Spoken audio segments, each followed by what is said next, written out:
Welcome, everybody, to another episode of the Big Sky Now podcast. I am your host, Josh Amick, with my panel, Ian, Fritz, and John. We're going to get right into the matchups this week, and we're down to 8 teams in the FCS playoffs. And we have another Big Sky Conference matchup, that is at the top of our list, Idaho versus Montana State. That was the Vandals' last loss of the season, was against Montana State. Now they've won 6 straight games, heading back to play them. How different are these teams going to look this matchup compared to how they did, say, 2 months ago, Ian? I guess I'll start with the biggest difference. Idaho has Jack Lane back at quarterback. I think we've seen just kind of how different that offense looks when he's under center there. I look at just looking at the last 2 games. I look at a guy like receiver Jordan Dwyer. Last 2 games, he has 18 catches for 300 yards and 3 touchdowns. When they last played Montana State, he had 2 catches for 14 yards. I think it just kind of brings up the ceiling of some of these receivers.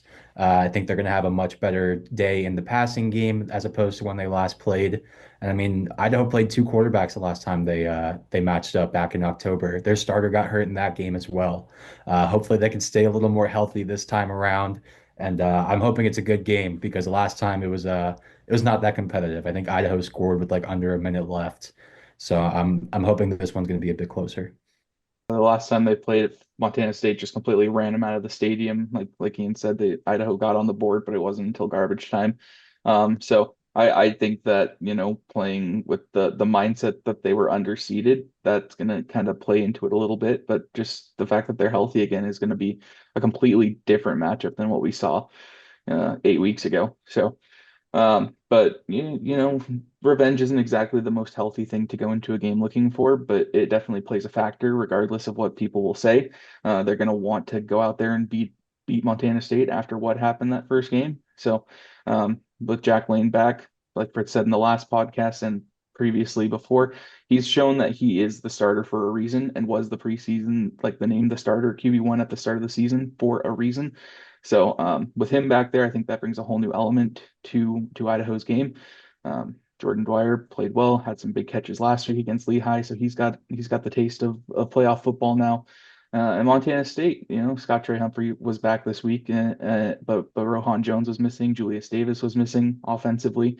So we'll see what happens in that regard as well. I'm expecting it to be a pretty big battle though in Bozeman this Friday. Yeah, I expect a much closer game. I mean, um, you'd like the old saying, it's hard to beat a team twice, but when the first game involves a 38-0 score, Idaho's got a lot of making up to do. Lane will definitely help. I mean, he's a really good quarterback. Jordan Dwyer and Mark Hamper are great receivers. I think. I think if anything showed up on the minus side for the Cats last week was the big 70-yard touchdown they gave up through the air. They just got gashed. And then I think it's also worth noting that both Buchanan and Elisha Cummings did play the first time that Idaho played the Bobcats, and they didn't run very well. I mean, they still got to deal with Montana State's defense, which is really good in the front seven, and I think has some really good players on the back end too. And then the Bobcats are the Bobcats. They've got that O-line. I think Idaho has a chance if they can get an early lead and keep it a one-score game, but certainly didn't happen the first time around, and we'll see if it happens Friday. Moving on to the other Big Sky team that has a matchup this weekend is UC Davis. They travel on the road to face South Dakota. What is the biggest concern or the problem that the Aggies are going to have to advance to the next round against a tough Coyotes team, John? This one to me is just it's a great matchup of 2 teams that are coming, on the rise, I guess, in the FCS, you could say. They were D2 schools 20 years ago and made that transition up now to Division One, and now both are looking for their first semifinal appearance as FCS programs. So I think one of the biggest concerns for me would just be, is the moment going to be too big for anybody on the field between either side? Miles Hastings and Len Larson are great athletes. They've shown that they can do it against the top talent. They played Montana State to a 2-point game, albeit, that game was a little not as close as the final score indicated throughout most of it. But Davis in their third FCS playoffs, South Dakota's in their fourth FCS playoffs. So will the moment be too big for anybody out there? And for UC Davis, how will they play going on the road to Vermilion and playing in the Dakota Dome? Yeah, it's a road game, and it'll be loud and tough to deal with for the Aggies. I think they're going to have to finish drives and keep from wearing down. South Dakota last week gained 314 yards after halftime and scored 21 points in the fourth quarter to put away their opponent, Tarleton State. And it was kind of an odd game to watch. I don't know if you guys, either one of you guys looked at it, but South Dakota seemed content to have a three-man rush and not put any pressure on the quarterback and just try to solve things on the back end. And I don't think you should do that with Miles Hastings, because like any quarterback, he's not quite as good if somebody's in his face. And if he gets to sit back there, it could be a long day. They have to deal with Land Larison. They have to deal with Hastings. They have to deal with some really good receivers for Davis. And the approach they had Saturday was just, it looked like two-man touch on a lot of plays. Like, what's going on here? And then they just kind of wore him down with the running game. On the minus side for Davis, I thought they really got gashed a lot of times during their win last week. They just gave up a ton of rushing yards and a lot of yards overall. And eventually their opponent gave up the ball in downs 3 times. So that was a big reason for the point spread, 42-10. I think Davis can do it. I'm going to root for him. I'm going to pick him. But yeah, they better have their helmet screwed on right on defense. Picking up a little bit of what Fritz just mentioned, I'm excited to see how this UC Davis, especially the run defense, holds up against this South Dakota offense and their top 5 rushing attack. Like I mentioned in the last episode, UC Davis gave up yards left and right last week, but was able to really settle down when it mattered, to kind of that bend, don't break approach. I don't know if that's going to work against South Dakota this week. You're probably going to have to not let up 400 yards of total offense, but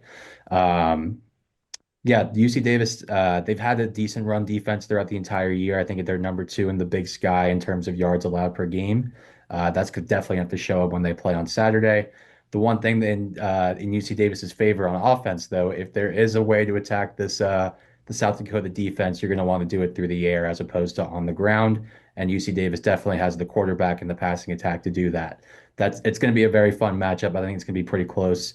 I'm probably leaning more UC Davis, but we'll get to that in the picks. Yeah, I was leaning UC Davis too, but just kind of looking at their schedule, most of the games that they struggled with this season have been on the road. But like Fritz mentioned in the last episode, they didn't seem to have much of a home crowd last Saturday. But just looking at their schedule, they had close games with Portland State, Sacramento State, Eastern Washington. Their one good road win was against the Grizz, where they won 30-14. But other than that, they've had very close games on the road. So hopefully they figure it out this weekend, because I do think it will be a great matchup. Number 5 versus number 4 seed. It doesn't get much closer than that. So we'll see what happens with the Aggies. Kind of stepping away from the Big Sky for a moment. Next week, we're going to be in the Final Four. Is this looking like it's heading into the number 1 versus number 2 seed? Or is someone else on the radar of these top 8 teams that could possibly knock off the 2 juggernauts at top? What do you think, Fritz? I go back to the game where you just were talking about UC Davis and South Dakota. I think the winner of that, granted they might have to go to Bozeman. I think the winner of that could do some damage.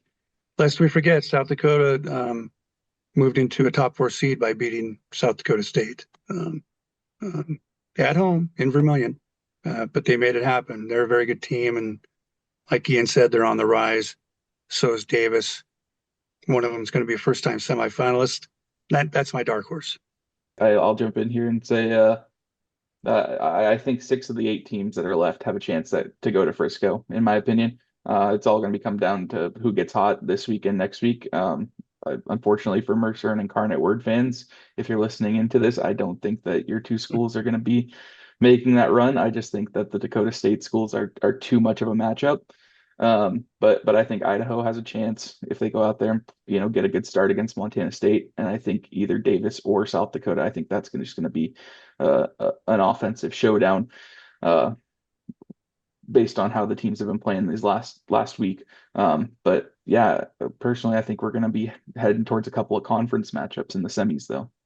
Yeah, John might have just jinxed them though. Maybe Incarnate Word and Mercer are going to pull off the big upsets this week.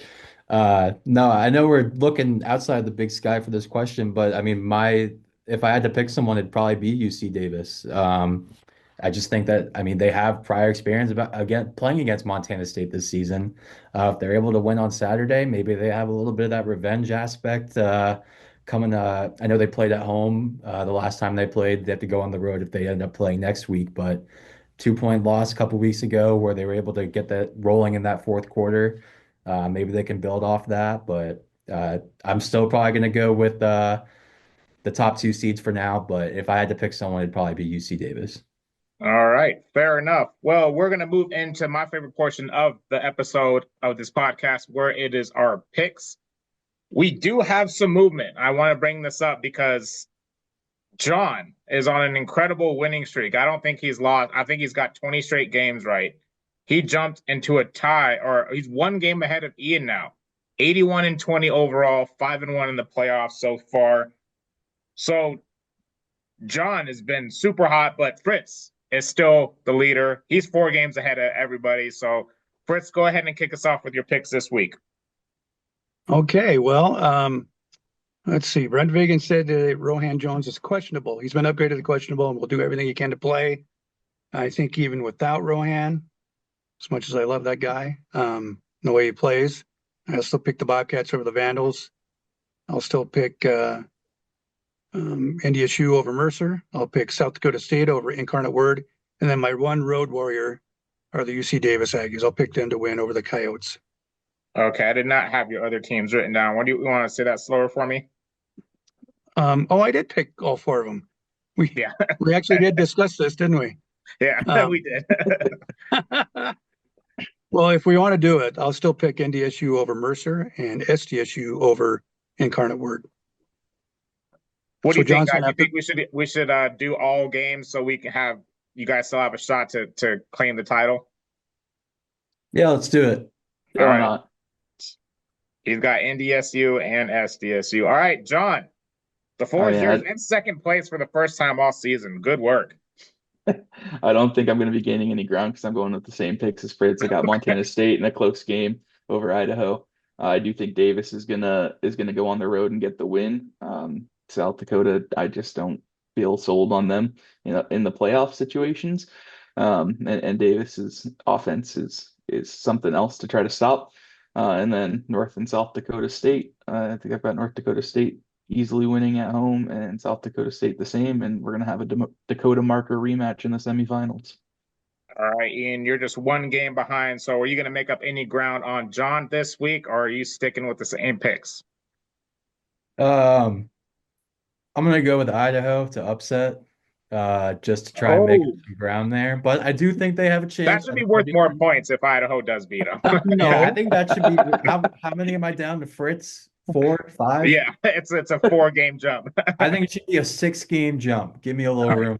But yeah, I'll go with them. I'll go with Idaho to beat Montana State, and then I think all my rest of the picks are the same. I'm going with UC Davis over South Dakota State, and North Dakota State.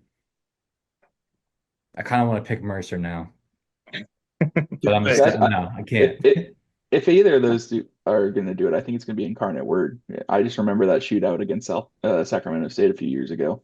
Right. They've got the playoff experience. All right. Well, it's on the same picks for the other 3. Yeah. I thought about first second. There's nothing I can do to make any ground up unless I get like a 10-point win over some of these victories. But I am going to switch it up a little bit just to be different. I'm going to pick Montana State to win. I'm actually going to pick South Dakota to beat UC Davis. I don't think we can call that an upset, but I do think South Dakota, it's just going to be too tough at home against UC Davis, who struggles on the road. And then I have the same two, North Dakota State and South Dakota State winning. I think those two guys are good, but I agree with John. If there is going to be an upset out of those teams, I think Incarnate Word is the most poised to make that upset. But that is going to wrap up this episode of the Big Sky Now podcast. I want to thank my panel, as always, Ian, Fritz, and John, for joining me. We're down to the final 4 teams next week, so we might just have one episode for you next week as we're having less and less to talk about. Unless this transfer portal keeps going crazy, then we'll have plenty more to talk about. So stay tuned and we'll see. But thank you, everyone, for joining us. Thank you to my panel, as always, and we'll see you all next week on another episode of the Big Sky Now podcast. Thank you.